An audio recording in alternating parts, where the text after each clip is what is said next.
Most of us don't walk around being 100% ourselves. We did at one point in our lives when we were kids, before anyone told us what we needed to change or how we needed to be. In my case, I was very fortunate. I had wonderful parents who loved and supported me, but just like everyone else, I lived in our society. And it wasn't long before other people's comments and opinions of me started to shape who I was becoming. From someone telling us we laugh too loud or we walk funny, our subconscious mind takes in all this external information and we adapt. It is human to want to be liked, to want to belong, to want to be included. We fear rejection, embarrassment, and criticism as much as we do physical dangers. And so we try to avoid them by molding ourselves into who we think or are told we should be. I went from being a happy, confident, strong little girl to a people pleaser who dimmed her light and shrunk herself so as not to ever bother anyone or get in the way. It wasn't until a few years ago I realized I didn't even know who I was anymore. Somewhere along the way, I figured if I was invisible, no one would laugh at me, no one would ridicule me, and no one would notice me. I became a quiet little mouse that went through life barely existing. Always well behaved, polite, kind, putting others first, and taking up as little space as possible. I was unhappy, unmotivated.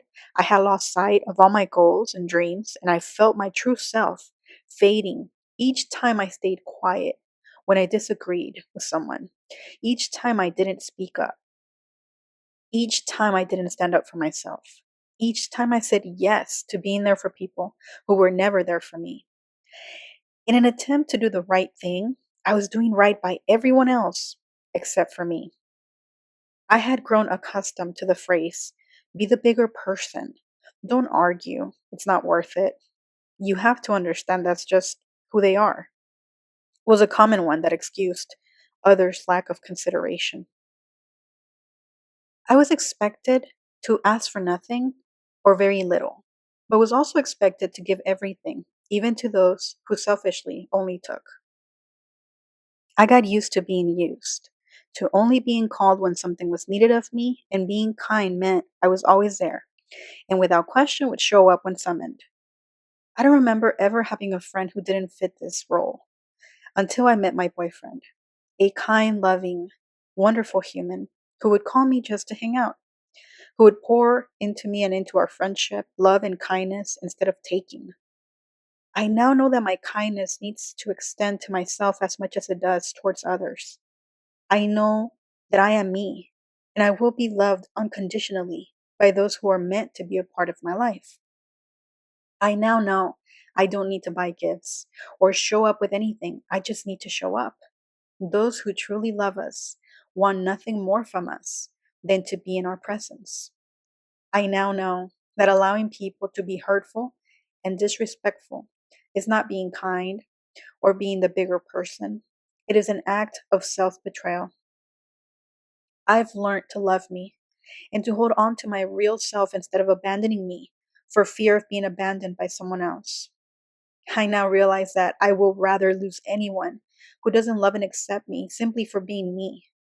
I no longer and will never again allow other people's comments, eye rolls, or rejections to dictate who I am.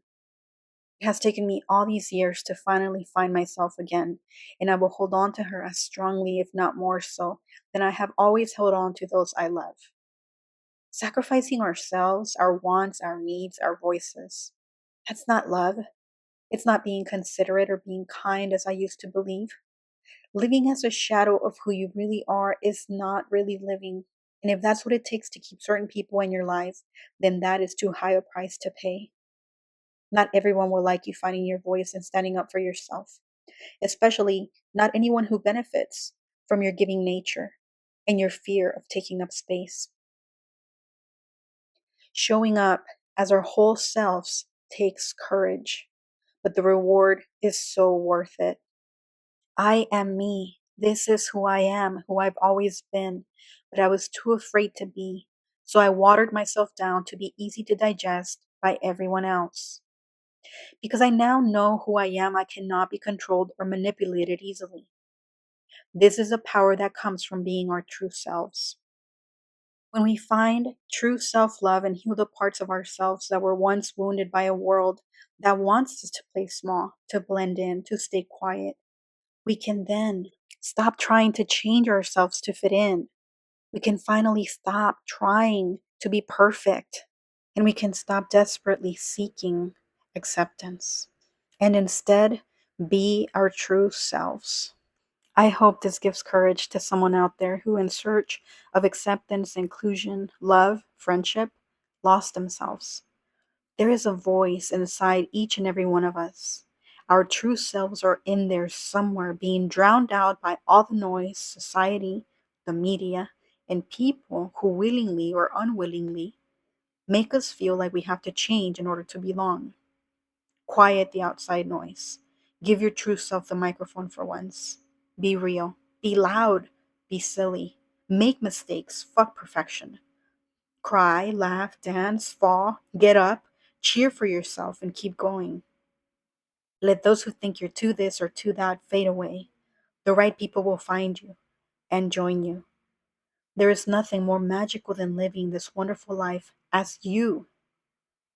Beautiful, unique, wonderful you.